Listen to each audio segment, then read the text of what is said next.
Salut à tous, bienvenue dans cette vidéo de présentation du livre des Actes pour le Bible Breakfast de ce mois-ci. Et on va parler un petit peu du contexte, comme d'habitude, de 2-3 points importants dans ce livre à ne pas rater. Et très certainement que chacun de vous aura aussi plein de choses à partager, plein de choses à découvrir dans ce livre qui est très riche, qui a 28 chapitres, qui est la même longueur que l'évangile de Luc. Voilà, donc ce livre des Actes fait partie du deuxième volet, au fait, de ce que Luc a écrit.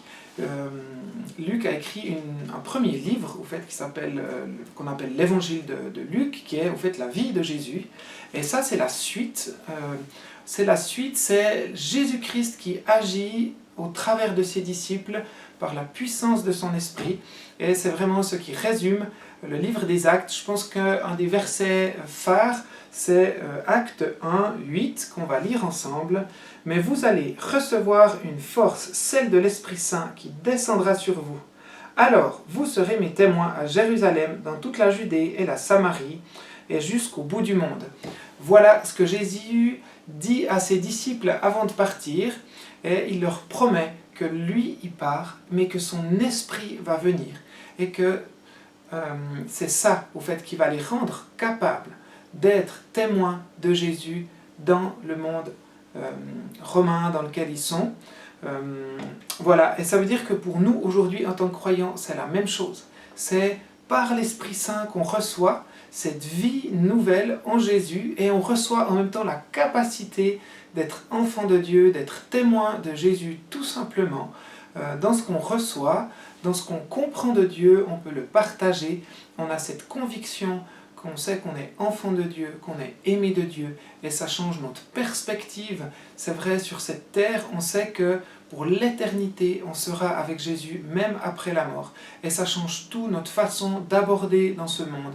Ça nous montre aussi que l'amour de Dieu est bien plus grand que tout le matériel qu'on peut avoir.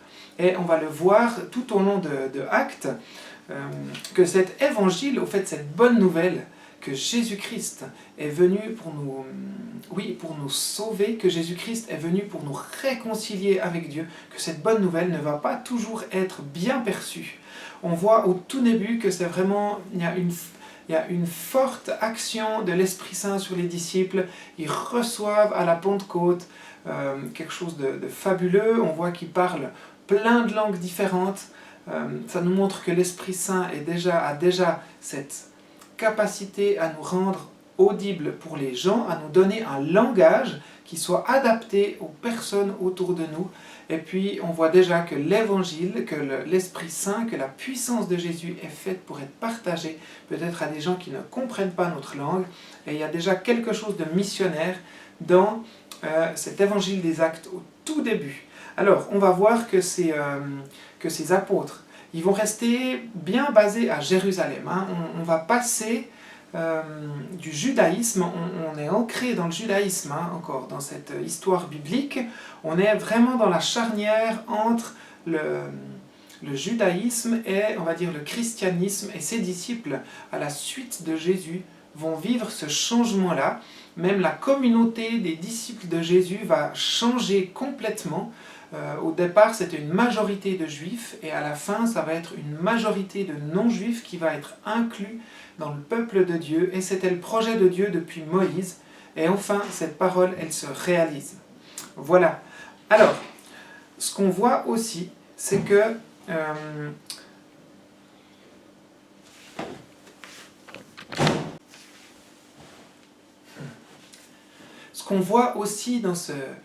livre, il y a plusieurs éléments, mais en gros, on voit que Jésus a donné cette promesse « Vous serez mes témoins » et que les disciples reçoivent l'Esprit Saint, mais ils restent à Jérusalem. Et on le voit, au fait, qu'est-ce qui va permettre la diffusion de l'Évangile plus loin? En bonne partie, c'est la persécution. Alors bien sûr, avant, il y a Pierre qui fait un rêve, qui voit une nappe descendre, et Dieu qui lui dit, avec plein d'animaux dedans, qui étaient considérés comme impurs par les Juifs, et Dieu qui lui dit « tue et mange ». Et pendant 2 ou 3 fois, Pierre va résister, il va dire non, je résisterai. Il avait la tête dure, hein. Pierre, il tenait à ses convictions, et même s'il y a quelque chose qu'on lui présentait qui lui paraissait pas juste, il disait non, il n'était pas d'accord. Et c'est jusqu'à qu'il ait des Romains qui toquent à sa porte et qui lui parlent de Corneille, qui avait besoin de lui, que là, tout d'un coup, Pierre a compris. Et ensuite, quand il est allé chez Corneille, il a vu que l'Esprit Saint est tombé sur les Romains, même avant qu'ils soient baptisés. Et puis, pour Pierre, c'était juste la révélation, et c'est à ce moment-là qu'il a compris son rêve, et qu'il a compris cette vision de la natte et le fait de pouvoir participer à peut-être ce que les Juifs appelaient quelque chose d'impur, notamment les Romains, et c'est là où l'Évangile peut être répandu, peut être donné à ces Romains. Et pour Pierre, ça a été, je pense, une révolution assez incroyable. Pourtant, Pierre va quand même rester encore à Jérusalem. Il a comme ouvert l'Évangile pour les non-croyants, ou les non-juifs plutôt, voilà. Et puis, on va voir que c'est plutôt même une forme de persécution à Jérusalem qui va faire que les disciples étaient tout d'un coup étaient plus acceptés à Jérusalem par surtout les religieux juifs, et en partie les Romains, ou etc. Et puis que eux, ils vont partir d'abord dans toute la Judée, ensuite en Samarie, et on va voir jusqu'aux extrémités de la terre, notamment grâce à Paul, qui est lui-même un juif religieux qui voulait persécuter, mettre en prison les chrétiens, les tuer, qui avait un mandat pour ça, que lui-même va être renversé par Jésus-Christ.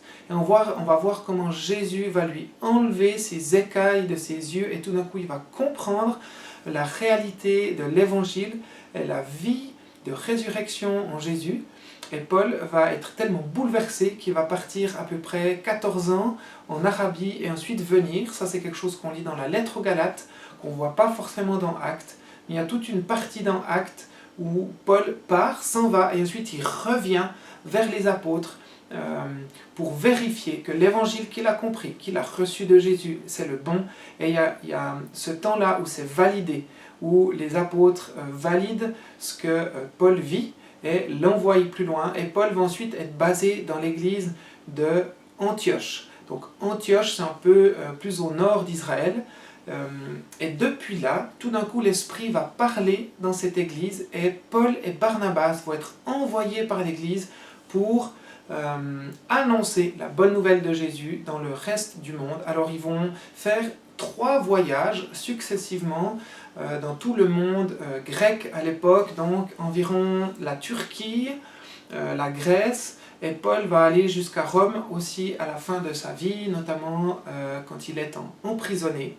Et voilà, c'est ce livre des Actes qui se passe ainsi, et on voit des communautés de foi qui vont naître dans plusieurs endroits, et c'est le récit de ces actes des apôtres. Ça se termine, c'est vrai, sur l'emprisonnement de Paul, et dans cet emprisonnement, Paul va encore écrire des lettres à différentes églises, là où il est passé. Il leur écrit encore des recommandations, des pensées, des choses qu'il entend de ses collaborateurs qui viennent le voir.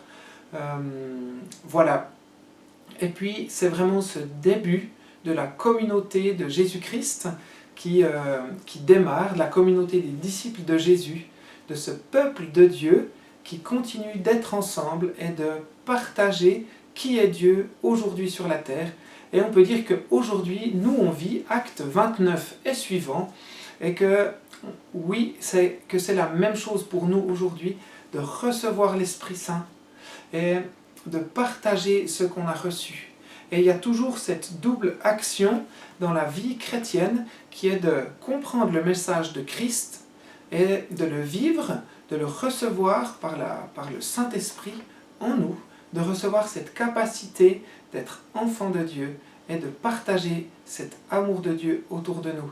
Voilà, c'est à peu près tout pour le livre des Actes. Il y aura encore beaucoup de choses à dire. C'est un livre où il y a beaucoup de récits, on voit beaucoup de discours. C'est un livre plutôt historique, qui est très intéressant, parfois défiant, mais je pense qu'on peut vraiment s'encourager à le lire et à comprendre comment l'Esprit Saint va toucher le cœur des disciples, va toucher va agir aussi au travers des disciples, comment les disciples agissent, parce que nous, aujourd'hui, on agit aussi comme eux, et parfois c'est défiant.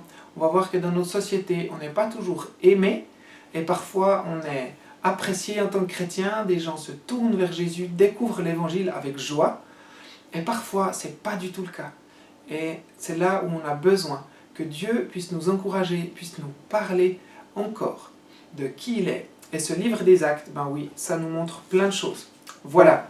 En tout cas, je vous souhaite une bonne lecture et on se réjouit de se revoir et de partager ensemble ces perles, ces pépites qu'on trouve, que Dieu nous montre aussi dans ce livre des Actes.